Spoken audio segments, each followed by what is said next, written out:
उल्टी सी हाथ में आ जाती। अपना रूप नहीं देखा उसने। एक बात बता रही है, वो कागज तूने चोरी किया ना?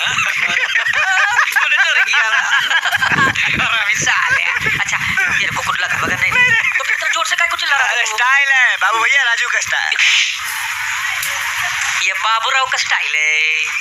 वह लोग की तो देखो, अक्षय कुमार एक ऐसे एक्टर हैं जिन्हें पब्लिक का भर भर कर प्यार मिलता है, लेकिन जब बैक टू बैक इनकी फ्लॉप फिल्में रिलीज होती हैं तो वही पब्लिक इन्हें जमकर ट्रोल भी करती है। लेकिन अक्षय कुमार बॉलीवुड के एक ऐसे एक्टर हैं जिन्होंने एक्शन के साथ साथ हेरा फेरी जैसी आइकॉनिक कॉमेडी फिल्में भी दी हैं। इवन हेरा फेरी एक ऐसी मूवी है जिससे आज भी मीम्स क्रिएटर का धंधा पानी चलता है। मतलब सोशल मीडिया पर जितने भी मीम्स हैं उसमें से मैक्सिमम मीम्स तो इसी मूवी से आती है। लेकिन जब अक्षय कुमार कहीं भी प्रमोशन के लिए जाते हैं तो उनसे सिर्फ एक ही सवाल पूछा जाता है कि भाई हेरा फेरी 3 किधर है। सो आज की इस वीडियो में हम हेरा फेरी सीरीज से जुड़ी कुछ ऐसे पॉइंट्स पर बात करने वाले हैं जो शायद ही आपको पता हो, और साथ ही आपको ये भी बताएंगे कि इस सीरीज की थर्ड पार्ट हेरा फेरी 3 की इतनी ज्यादा डिमांड होने के बाद भी मेकर्स ने अभी तक इसकी थर्ड पार्ट को रिलीज क्यों नहीं किया। क्यों ये film day by day delay होती गई और आज जिस सीरीज का नाम हेरा फेरी है उसका नाम कभी भी हेरा फेरी होने वाला ही नहीं था। और क्यों एक टाइम पर इस सीरीज की थर्ड पार्ट में अक्षय कुमार, परेश रावल और सुनील शेट्टी ने काम करने से मना कर दिया था। सो इस वीडियो को हमने 3 पार्ट में डिवाइड किया है। First, origin of Hera Pheri, and second, extraordinary success of Hera Pheri, and third, the future of Hera Pheri series. तो सबसे पहले बात करते हैं इसके फर्स्ट पॉइंट पर।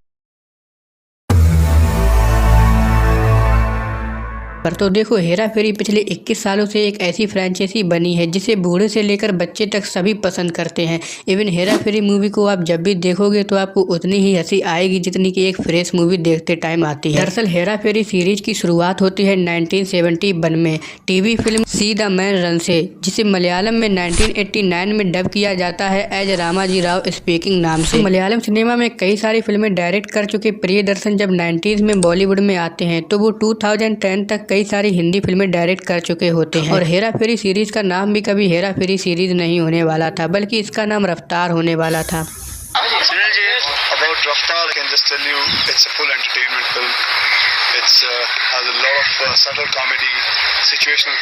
लेकिन जब ये फिल्म बनकर तैयार होती है तो मेकर्स को लगता है कि भाई ये क्या बवाल बन गया, क्योंकि मूवी देखते टाइम बिल्कुल भी हंसी नहीं आ रही होती है। सोवत्सव की जब फिल्म तैयार हो गई और फिरोज नडियादवाला साहब प्रोड्यूसर ने देखी, अब उन्होंने अकेले फिल्म देखी, बहुत डेवास्टेटेड।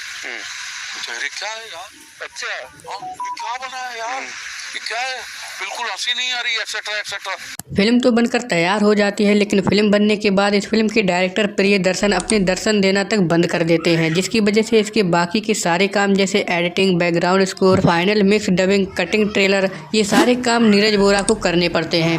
फिल्म से 30 मिनट का सीन भी कट किया जाता है और इस फिल्म की रिलीज डेट को लेकर भी काफी लफड़े थे। इनिशियल में मेकर्स इस फिल्म को 1999 में रिलीज करने वाले थे, बट किसी रीजन के चलते इस फिल्म की रिलीज डेट को बार बार पोस्टपोन किया जाता रहा। लेकिन बात जब इसके सेकंड पार्ट को डायरेक्ट करने की आती है तो प्रियदर्शन हाथ खड़े कर देते हैं, और जहां इसके फर्स्ट पार्ट में नीरज बोरा ने सिर्फ स्क्रीन प्ले राइटिंग की होती है तो इसके सेकंड पार्ट में राइटिंग और डायरेक्शन की पूरी जिम्मेदारी नीरज बोरा के कंधे पर आ जाती है। और इस बार उन्हें अपनी स्किल दिखाने का पूरा मौका मिलता है, जिसकी वजह से वो फिल्म में कुछ न्यू कैरेक्टर भी ऐड करते हैं, जैसे जॉनी लीवर एज मुन्ना भैया, मनोज जोशी एज कचरा सेठ, तोतला तिवारी और राजपाल यादव एज पप्पू जैसे कई सारे कैरेक्टर से नीरज बोरा हमें इंट्रोड्यूस कराते हैं। हाँ, तो अब इसकी सक्सेस पर थोड़ा बात कर लेते हैं।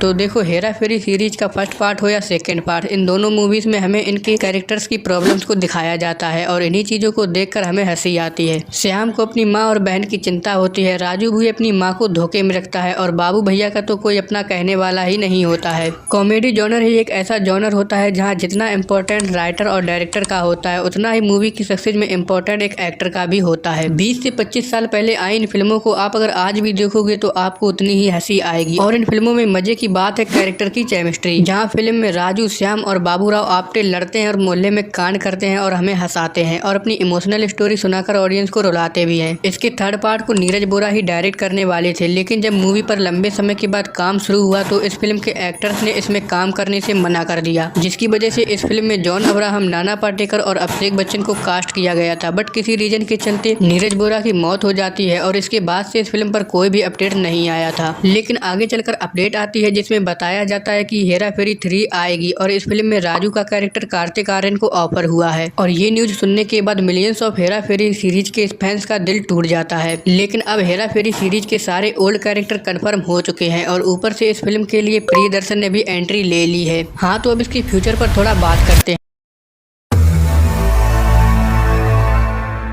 तो देखो, देर से ही सही लेकिन हेरा फेरी 3 आएगी जरूर, क्योंकि अक्षय कुमार समझ चुके हैं कि ये एक फिल्म ही नहीं बल्कि मिलियंस ऑफ लोगों का इमोशन है। बात करें अगर इसकी रिलीज डेट की, तो ये फिल्म के सारे काम होने के बाद 2026 के स्टार्टिंग या फिर एंड तक ये फिल्म रिलीज हो सकती है, क्योंकि अभी अक्षय कुमार प्रियदर्शन की ही फिल्म भूत बंगला में बिजी है। वैसे आपका हेरा फेरी 3 के बारे में क्या कहना है और क्या अक्षय कुमार का रोल कार्तिक आर्यन को मिलना चाहिए था? कमेंट सेक्शन में जरूर बताएं। बाकी मिलते हैं किसी नेक्स्ट वीडियो में।